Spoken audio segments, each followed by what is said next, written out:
This is my Glowforge. It's actually the second Glowforge I've owned. The first one I got as part of the Kickstarter. It was one of the early models. And I had an issue where the handle detached from the glass lid, so I had to glue that back on. And then later, the glass lid at the back detached from the hinges, so I had to glue that back on. And then finally, my laser tube went out, which is kind of expected after a couple of years. So Glowforge swapped me out with a refurbished unit for about $500, maybe $600 with shipping. And this is that second unit that I've had. And I've had it for probably about a year now. And unfortunately, I'm having an issue where the hinge in the backhand, left-hand side over there is starting to detach.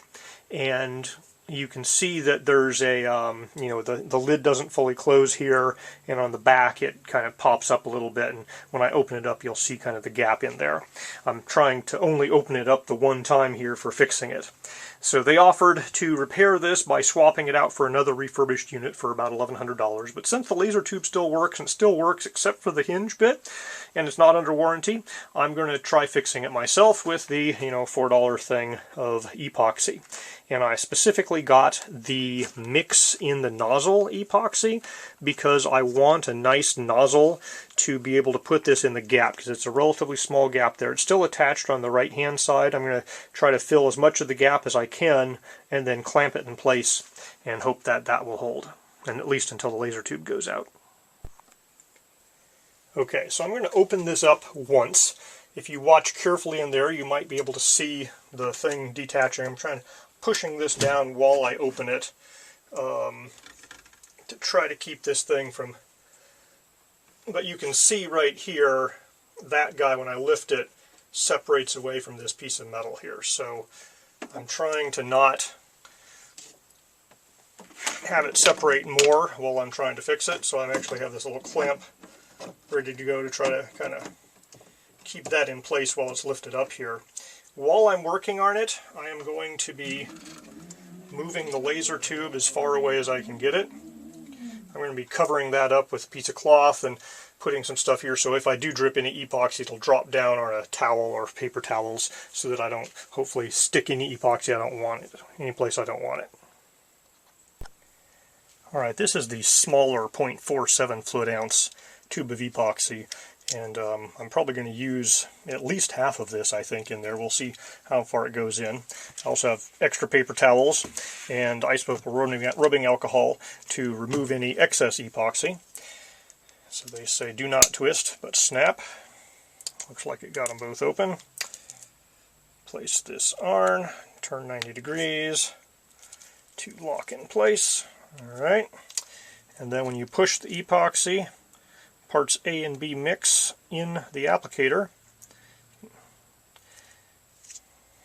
Already getting excess epoxy popping up there.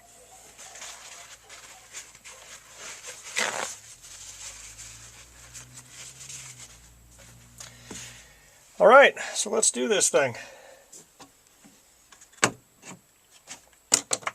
Now I am actually going to be deliberately pushing this up a little bit here to make that gap as wide as I've seen it,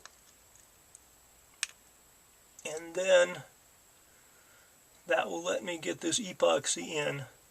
And I've done this without the nozzle, and let me tell you, having the mix in the nozzle is the way to go. So if you don't have a mix in the nozzle type applicator, buy a syringe, mix your epoxy, and then use the syringe to put it in. So that's about as far as that gap is really going right now.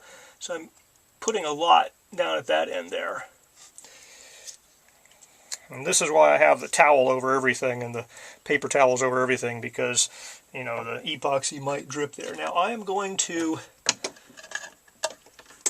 lift this up, and you can see epoxy kind of going in and out, and I'm putting my clamp on this, and I made sure to dry fit that this clamp is the best one I have in my shop for getting this in. You can see when I clamp that in, I got epoxy popping up out there. So it's squishing it together, and this is what you need paper towels for.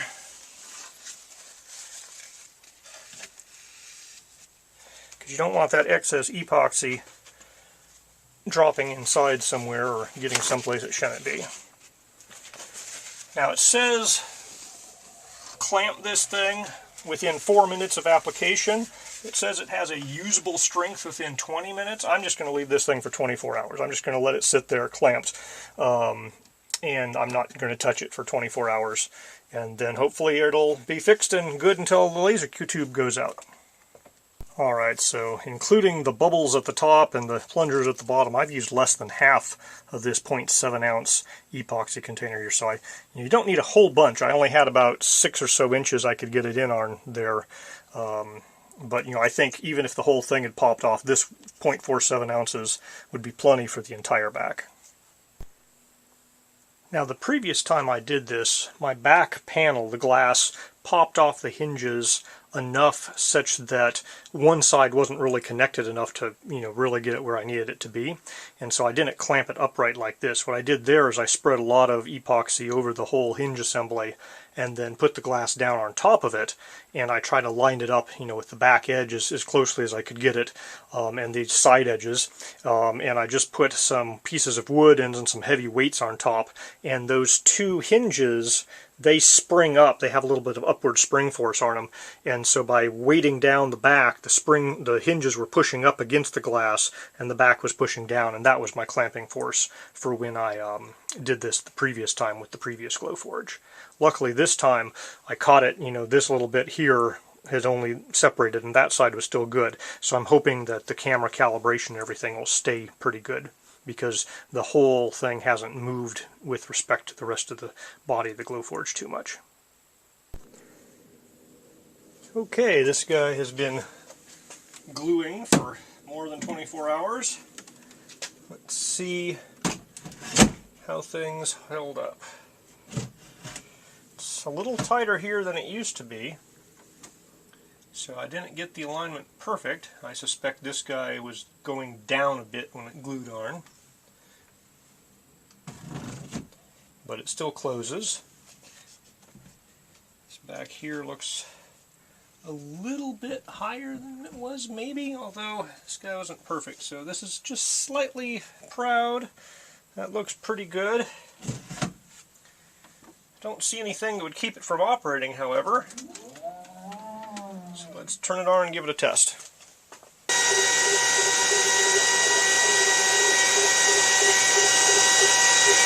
Well, everything appears to be working.